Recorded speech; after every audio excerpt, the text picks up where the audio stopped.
Okay, so now I'll discuss the dimensional analysis and its application, right?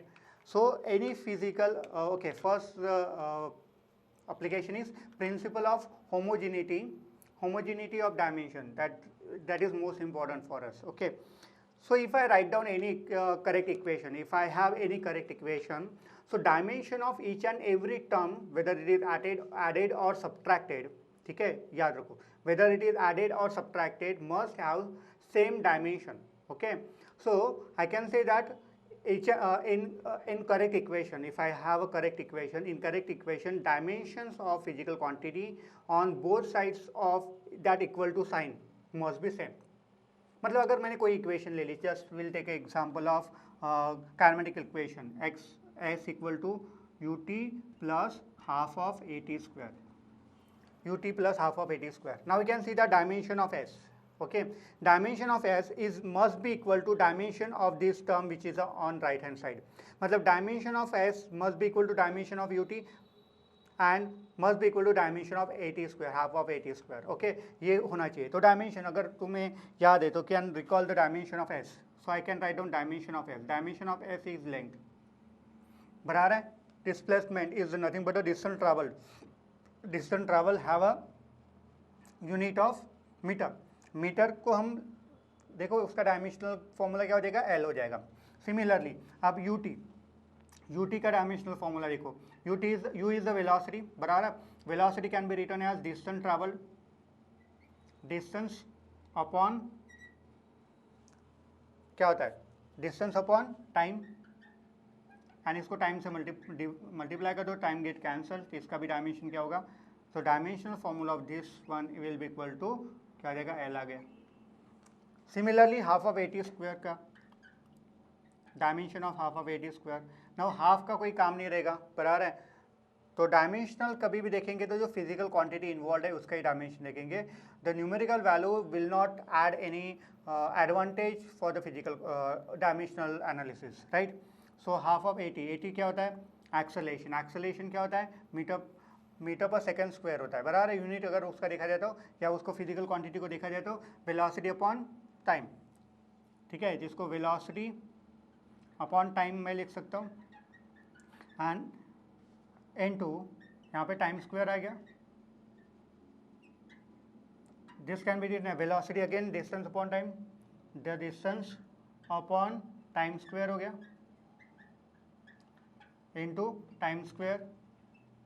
This get cancel, तो again इसका dimension आ जाएगा length, बराबर है. तो this is the we can understand the principle of homogeneity. Means the dimension of physical quantity on left hand side must be equal to dimension of physical quantity on the right hand side, correct, ये है. And dimension of each and every term जो भी हम add करेंगे वो dimensionally correct होनी चाहिए. मतलब you can not add force into velocity, force and velocity को ऐड नहीं कर सकते. You can not add velocity and pressure, ये ऐड नहीं कर सकते. मल्टीप्लाई हो सकता है, बराबर है, बट ऐड नहीं कर सकते. कभी भी एडिशन करना है तो सेम फिजिकल क्वांटिटी का एडिशन होता है, अगर सब्ट्रैक्शन भी करना है तो सेम फिजिकल क्वांटिटी का एडिशन होता है. मल्टीप्लिकेशन कुछ भी हो सकता है, right, but addition and subtraction must be of same physical quantity, ये याद रखना कभी भी. ओके, सो अंडरस्टूड, समझ में आया ये किस तरह से. सो नाउ इसका एक लिमिटेशन है कि अगर कोई फिजिकल क्वांटिटी अगर डायमेंशनल एनालिसिस से हम प्रूव करते हैं या सेटिस्फाई करने की कोशिश करते हैं तो वहाँ पे जो नंबर्स रहेंगे like here half will not play role. So इसका लिमिटेशन हो जाता है. तो maybe if you have this equation s equal to u t plus a t square, this equation is also dimensionally correct. ये भी equation dimensionally correct है, ये भी इक्वेशन डायमेंशनली करेक्ट है. तो इसका लिमिटेशन हो जाता है कि जो न्यूमेरिकल पार्ट रहेगा किसी भी टर्म्स में, that will not be identified by the principle of मतलब by the dimensional analysis. Okay, तो ये ध्यान रखना बहुत इंपॉर्टेंट होता है. तो ये इसका लिमिटेशन हो जाता है कि limitation of dimensional analysis is it will not be able to identify the numerical factor present in the each and every terms of the equation.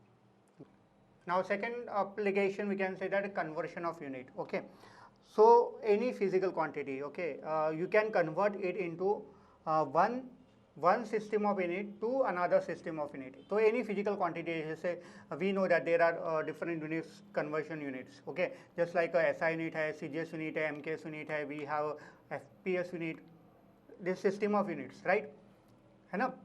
5-6 तो तुमने पढ़ी है पहले।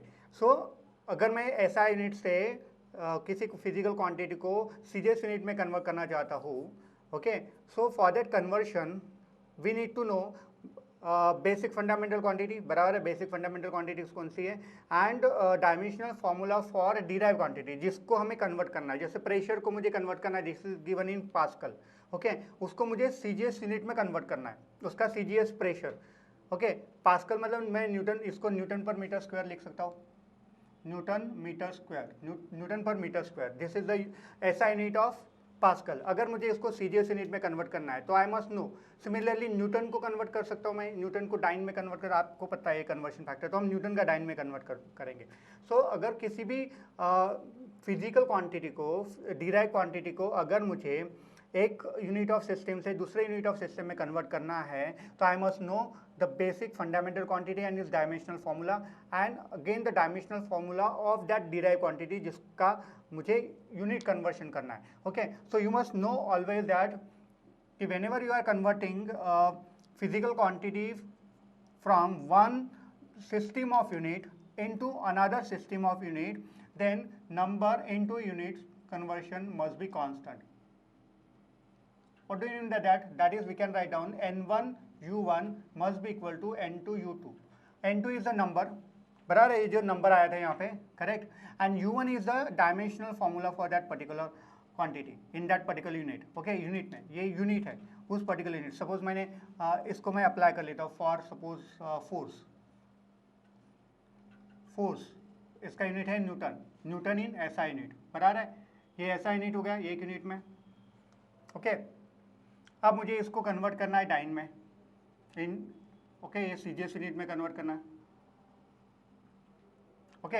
सो मुझे डायमेंशनल फॉर्मूला फॉर न्यूटन पता होना चाहिए। Suppose dimensional formula for Newton लिख लेता हूँ या फोर्स लिख लेता हूँ। डायमेंशनल फॉर्मूला फोर्स क्या होता है, दिस इज, इसका यूनिट अगर लिखा जाए तो kg metre second inverse square, okay, और यहाँ पे होता है gram centimetre second inverse square, correct. So I must know the conversion formula for this one.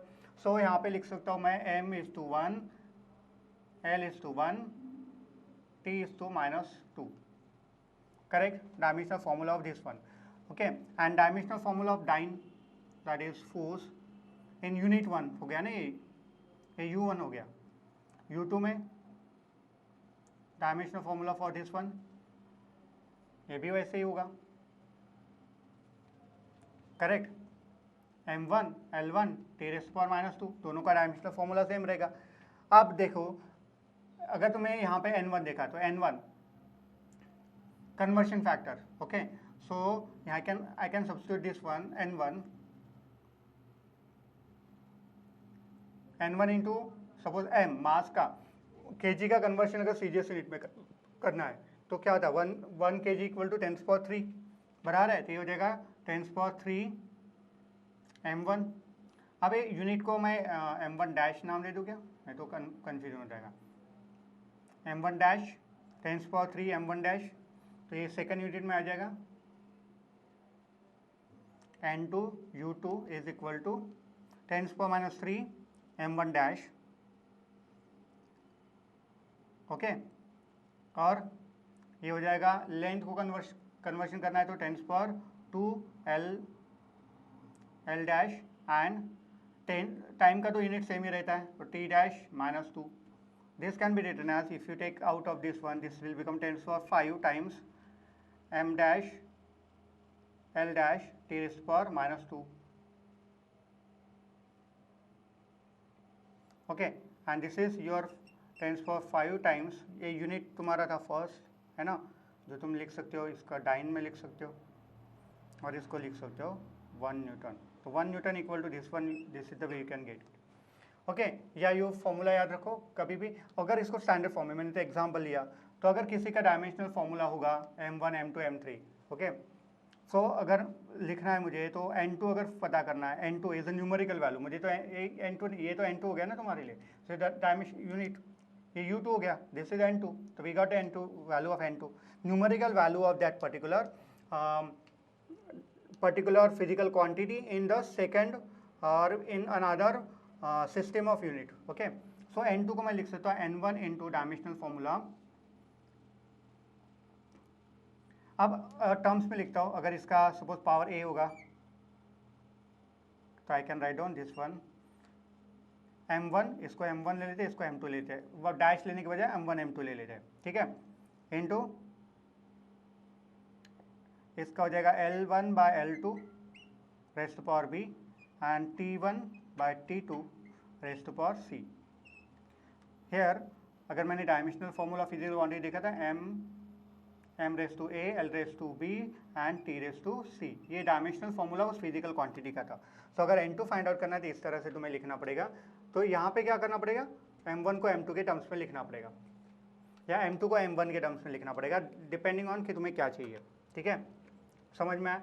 So this is the way you are going to use the conversion unit. मतलब हमें क्या करना है, जो सिंपल एग्जाम्पल लिया ना हमने force का, अगर न्यूटन में एसआई यूनिट में फोर्स तुम्हें पता है तो उसको सीरियस यूनिट में कन्वर्ट करना है, तो किस तरह से हम डायमेंशनली उसको कन्वर्ट करेंगे। The conversion of one derived quantity from one system of unit to another system of unit, for that purpose we need to do dimensional analysis। ये तुम रिलेशन याद रखना, ये फॉर्मूला याद रख लोगे so will be able to do it very nicely, ये वाला, ओके। सो अब तुम्हें मास जो है वो केजी में था, बराबर है, तो 10⁻³ m2 लिख सकते हो, यहाँ पे क्या लिख सकते हो 10⁻² m2 L2, एंड यहाँ पे दोनों तो एक ही है, सेकेंड ही होता है दोनों का, तो कैंसिल ही हो जाएगा। तो यहाँ पे 10⁻⁵ मिल जाएगा तुम्हें, correct.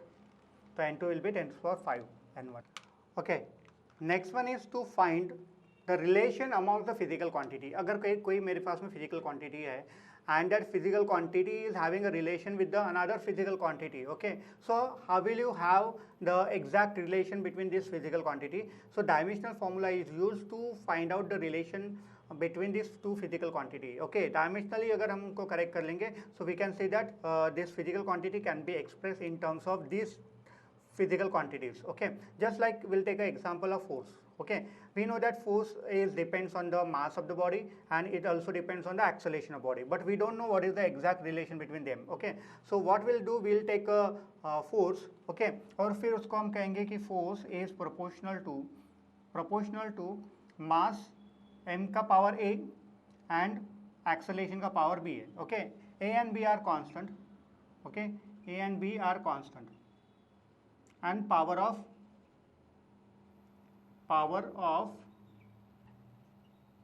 Mass and acceleration, okay.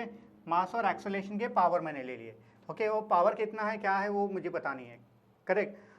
Now here ये जो इसको अगर मैं लिखना है तो कैसे लिखेंगे, this can be written as F equal to k times m raised to power a and a raised to power b, correct. This is the way we can write down. अब ये जो k है, k is again constant and dimensionless and it is dimensionless, तो k इसको dimensionless ले लेते हैं। now by using the concept of principle of homogeneity जो हमने पढ़ा था कि क्या करेंगे, हम दोनों साइड का डायमेंशन को इक्वेट करेंगे। we know the dimension of force, okay, dimension of force लिख लेंगे, तो dimension of force equal to dimension of k into dimension of m raised to power a and dimension of m लिखा है मैंने, ठीक है, a raised to power b, okay. So मैं यहाँ पे सॉल्व कर रहा हूँ, ठीक है। Now dimension of force you know, ये होता है kg metre per second, okay. तो उसका डायमेंशन हम लिख लेते हैं, dimension of left hand side must be equal to dimension of right hand side. तो dimension of f will be m:1, l:1, t⁻⁻², correct. This must be equal to dimension k is dimensional m0 l0 t⁻0, ओके, into m का dimension, m is the mass, तो ये हो जाएगा,